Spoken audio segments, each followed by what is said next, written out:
Couturière, couturier, bonjour à tous, bienvenue dans cette nouvelle vidéo. Aujourd'hui c'est un tuto que je vous propose. Cousons ensemble ce sac à main. C'est un sac à main origami. L'avantage avec ce sac, c'est qu'il est très simple à coudre. Enfin, la couture est simple, mais étant donné que c'est un origami, donc un pliage, il va y avoir quand même quelques petites parties de ce tuto un petit peu compliquées, je trouve.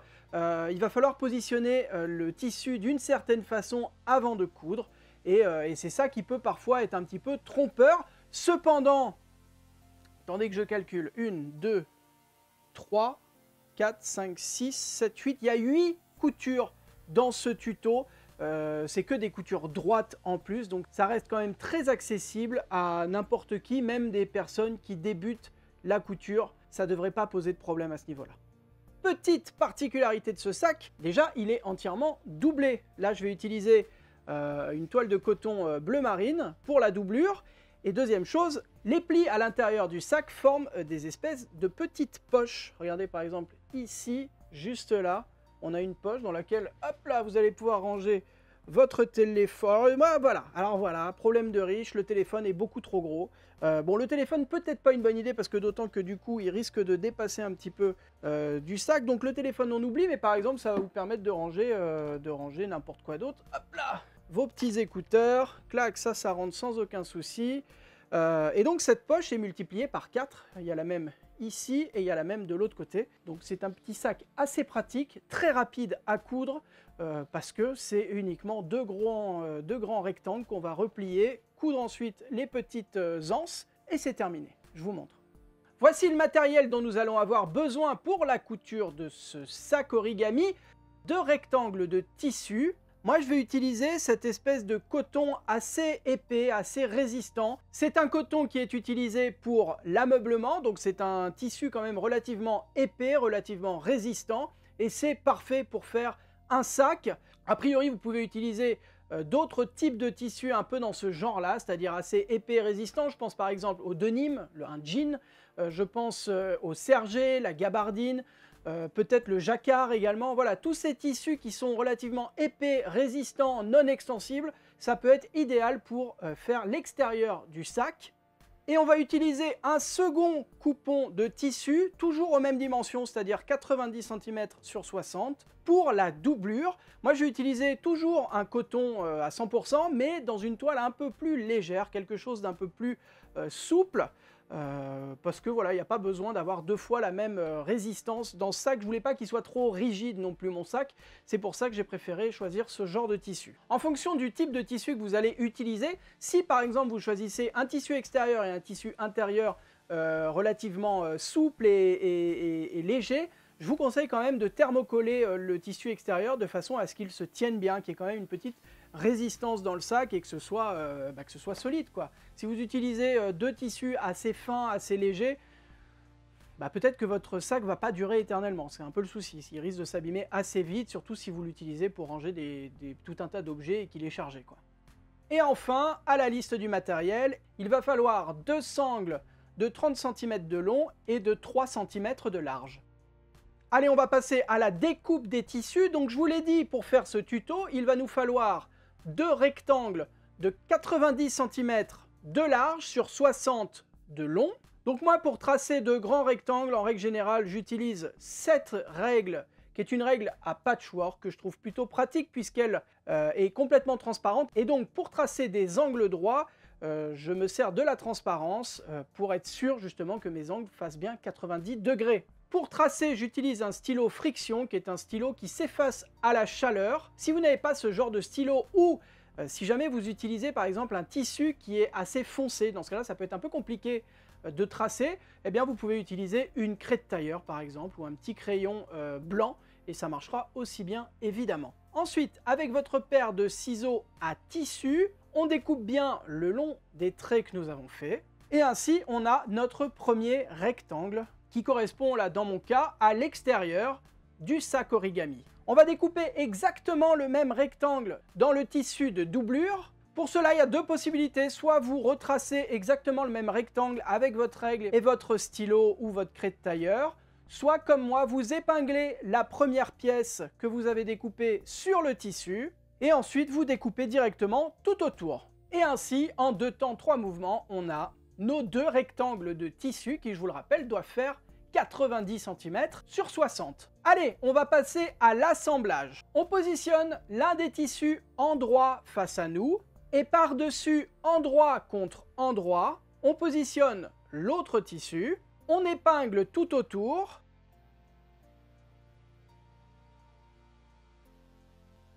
et on va piquer tout le long, mais on va laisser une ouverture d'une quinzaine, vingtaine de centimètres sur l'un des petits côtés, et cette ouverture va nous servir juste après à retourner les tissus sur l'endroit. À la machine à coudre, on est avec le pied de biche standard au point droit à 1 cm du bord, et on va commencer la couture avec un point d'arrêt.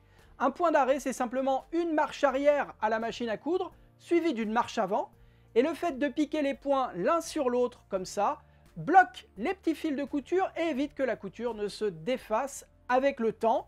Et on va faire des points d'arrêt au début et à la fin de chaque couture dans ce tuto. On pique tout le long, et lorsqu'on arrive dans un angle, on va laisser l'aiguille plantée à 1 cm du bord, relever le pied de biche, tourner l'ouvrage à 90 degrés, rabaisser le pied de biche et continuer la couture jusqu'à l'angle suivant.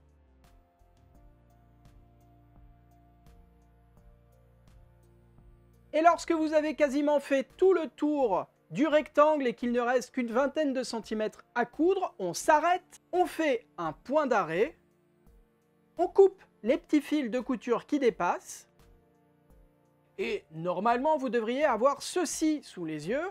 Avec votre paire de ciseaux à tissu, on va dégarnir les angles. Dégarnir les angles, c'est simplement couper de cette façon à 45 degrés les marges de couture dans les angles, sans couper les fils de couture que nous venons de faire évidemment, et ça va éviter, lorsqu'on va retourner l'ouvrage sur l'endroit, d'avoir des gros bourrelets à cet endroit-là, trop de tissu, trop de marges de couture qui vont former des boules de tissu immondes.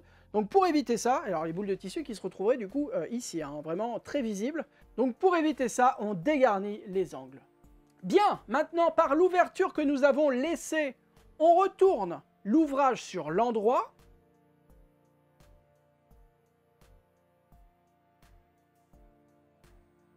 Et avec un petit outil, soit une aiguille à tricoter par exemple, ou alors comme moi cette espèce d'outil dont je vous avais déjà parlé dans une précédente vidéo sur les gadgets en couture, en passant la main dans l'ouverture, on vient repousser les angles pour leur donner une jolie forme. Si vous voulez, vous pouvez évidemment venir donner un coup de fer à repasser sur tout le rectangle pour bien positionner les différents tissus. Et on va maintenant refermer l'ouverture que nous avons laissée. Pour cela, on rentre les marges de couture à l'intérieur du rectangle, on vient épingler et on va faire une surpiqûre tout le long. Surpiqûre qui va servir à renforcer un petit peu le rectangle et qui va servir également à refermer l'ouverture. Pour surpiquer au plus près du bord sans trop me prendre la tête, je vais décaler mon aiguille le plus à droite possible. Donc sur ma machine à coudre, même avec le point droit, ça se fait en changeant la largeur du point, voilà. Et on va donc toujours piquer au point droit, cette fois au plus près du bord, avec le pied de biche standard, toujours en débutant par un point d'arrêt. On pique tout le long exactement de la même façon que tout à l'heure, c'est-à-dire que lorsqu'on arrive dans un angle, on laisse l'aiguille plantée, on lève le pied de biche, on tourne l'ouvrage à 90 degrés, on rabaisse le pied de biche et on continue la couture jusqu'au prochain angle. Et lorsque vous avez fait tout le tour, vous terminez votre couture par un point d'arrêt, on coupe les petits fils de couture qui dépassent et on va maintenant passer à la phase de pliage. On va commencer par marquer le centre du sac. Donc on replie le sac comme ceci, envers contre envers. On aligne bien les bords, parce que comme tout origami, hein, je ne sais pas si vous avez fait des bateaux en papier quand vous étiez plus jeune, si vous avez fait des avions en papier, pour que ça fonctionne, il faut vraiment s'appliquer à faire de beaux pliages, que tout soit bien parallèle dans tous les sens, parce que sinon, enfin, en tout cas moi dans mon cas, les avions ne volaient pas très bien. Si jamais je pliais mal, ça avait tendance à tirer sur un bord, donc c'était pas terrible. Là, ça va être pareil, alors votre sac, a priori, il ne va pas voler, mais c'est mieux s'il est bien symétrique partout. On va marquer le centre juste là. Alors pour faire ça, moi je vais utiliser ma craie de tailleur en poudre. Pareil, hein, ça c'est un gadget que je vous avais présenté dans une précédente vidéo sur les gadgets en couture et qui va bien me servir sur ce coup-là puisque c'est de la craie de tailleur en fait qui va se déposer simplement avec une petite roulette. On fait comme ça et ça dépose de la craie. En fait, je trouve que la craie de tailleur, ça oblige à forcer un petit peu. Ça a tendance, lorsqu'on... J'ai pas forcément utilisé de la très bonne craie de tailleur, hein, je suis en train de m'en rendre compte, mais ça a tendance, je trouve, à déplacer le tissu lorsqu'on va le marquer. Et ce truc-là, ça déplace rien vu que c'est comme un stylo bille, quoi. Il y a une espèce de roulette qui roule et c'est très pratique. On marque le centre sur quelques millimètres comme ceci. On place le rectangle endroit face à nous. Et avec une règle, on va mesurer 6 cm de chaque côté des deux marques que nous venons de faire. Donc 6 cm à droite et 6 cm à gauche.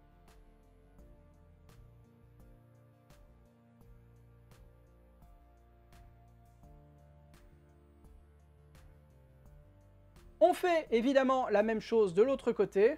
Toujours en partant de la marque que nous avons faite au centre, on fait un trait à 6 cm à gauche et un second trait 6 cm à droite. Bien, maintenant on retourne le rectangle sur l'envers et on va tracer un trait à 4 cm du bord le long des petits côtés. Là pour le coup, si vous n'utilisez pas de craie, si vous n'utilisez pas de stylo qui s'efface, ça va se voir. Il faut absolument utiliser quelque chose qui se retire par la suite parce que ce sont des marques qui vont se voir. Je pense par exemple au trait central qu'on a fait sur le devant du sac. En fait, il se retrouve ici. Si vous marquez ça avec un stylo bille normal, évidemment que ça va se voir par la suite. Donc surtout pas, on utilise vraiment quelque chose qui se retire. Le petit stylo friction dont je vous ai parlé, un coup de fer à repasser et normalement ça se retire. Je vous conseille de faire un test sur votre tissu avant parce que sur certaines matières, ça peut réapparaître. Donc on fait gaffe à ça. Et la craie de tailleur, un petit coup d'éponge et ça disparaît, ça ne laisse aucune trace. Si vous avez des doutes, encore une fois, vous prenez une chute de tissu et vous faites un petit trait, vous vérifiez que ça s'efface bien juste avant de marquer votre sac. Parce que si votre sac est marqué, ça va se voir. On vient maintenant replier le tissu sur lui-même dans le sens de la largeur. On aligne bien les bords et c'est là que le pliage commence. On va travailler par côté, par demi-côté. On saisit l'un des bords comme cela et on va plier au niveau de la marque que nous avons faite le tissu et le rabattre sur lui-même. On positionne le bord du tissu le long de la marque à 4 cm que nous avons faite et on vient poser une petite épingle pour maintenir le tissu en place. Maintenant, avec sa règle, on vient mesurer et marquer à 12 cm le long du côté plié. Donc on part bien du début du pli, on prend bien la mesure à partir du début du pli et on vient mettre une petite marque à 12 cm du bord, juste là. Et cette marque que nous venons de faire, on va la faire coïncider avec la marque sur le dessus du sac que nous avons fait tout à l'heure, comme ceci. On va mettre une petite épingle pour maintenir les tissus en place. Et on va faire exactement la même chose pour les 3 autres côtés. Donc sur l'autre côté, à nouveau, on plie au niveau de la ligne que nous avons tracée à 4 cm du bord. On vient épingler pour maintenir le pli. Puis avec sa règle, on vient mesurer à partir du début du pli. On vient mesurer 12 cm et on fait une petite marque. Et cette marque, on la positionne sur la seconde marque, sur le devant du tissu. Là, nous avons fait l'un des côtés, on a fait juste ce côté-là du sac. On va maintenant, hop là, faire le second, l'autre côté. On retourne le tissu dans l'autre sens et on va faire exactement la même chose.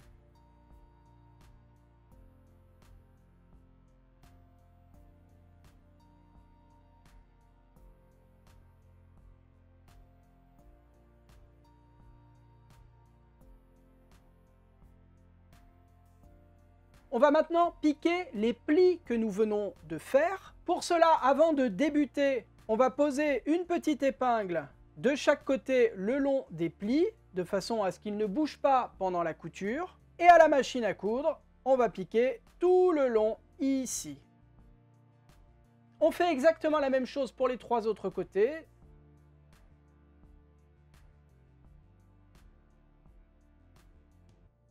Alors, vous avez bien compris qu'on va piquer uniquement la moitié du sac. On ne pique pas toutes les couches d'un coup, c'est-à-dire on va pas, vous laissez pas le sac comme ceci et vous piquez direct là-dedans, parce que sinon votre sac ne s'ouvrira plus, ça va être un tapis.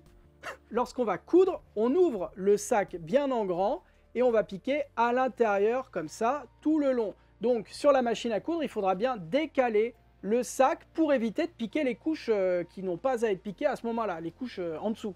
La limite de couture, c'est le centre du sac, le bas du sac, juste là. Vous voyez que moi je m'arrête un petit peu avant et c'est pas grave du tout. C'est pas piqué jusqu'en bas, tout en bas complètement. Ça s'arrête à, on est à 4 cm avant. Et puis c'est pas grave. À la machine à coudre, on est toujours avec le point droit au plus près du bord du pli avec le pied de biche standard. On va débuter la couture par un point d'arrêt.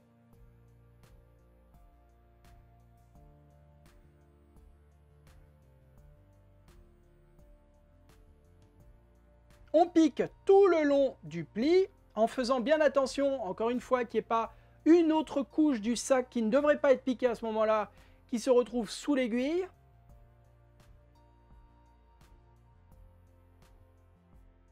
Et lorsque vous arrivez au bout du pli, vous terminez votre couture par un point d'arrêt. On fait exactement la même chose avec les 3 autres coutures.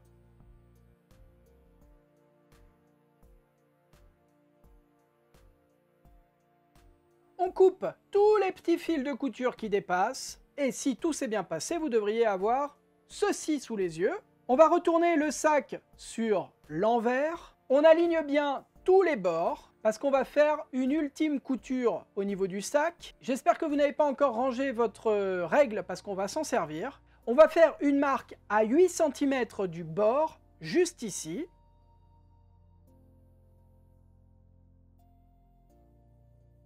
Et on va piquer juste là. Et évidemment, la même chose de l'autre côté. Et on pique juste là. À la machine à coudre, on est toujours avec le point droit à 1 cm du bord avec le pied de biche standard. On débute la couture par un point d'arrêt, on pique tout le long et lorsqu'on arrive au niveau de la marque, on arrête de coudre, on fait un point d'arrêt.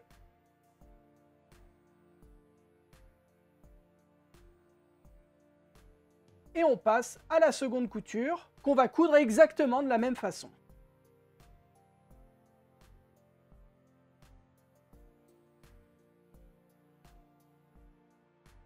On coupe les petits fils de couture qui dépassent. Et il est temps maintenant d'accrocher les anses.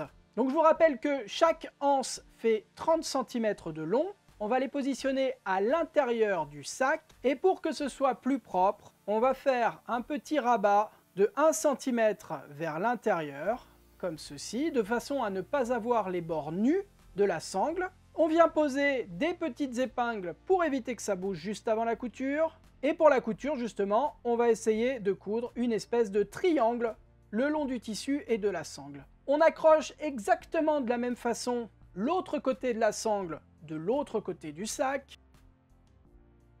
Et on fait exactement la même chose de l'autre côté avec l'autre morceau de sangle.